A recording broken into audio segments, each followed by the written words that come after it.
They tell me that I'm never gonna make it. They want me to do something that could make sense. They hate when I keep dreaming I'll be famous, but I don't give a fuck, I'ma keep chasing.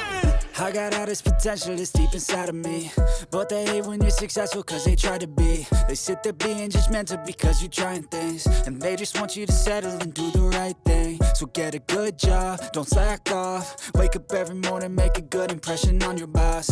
Don't do anything that I wouldn't do, and when you're making money, make sure you don't spend it too soon. Fuck that, I'll do what I wanna do. I got a different path from everyone, and that includes you. Who are you to tell me how to live life? In these times it feels like nobody is right, yeah. So I'ma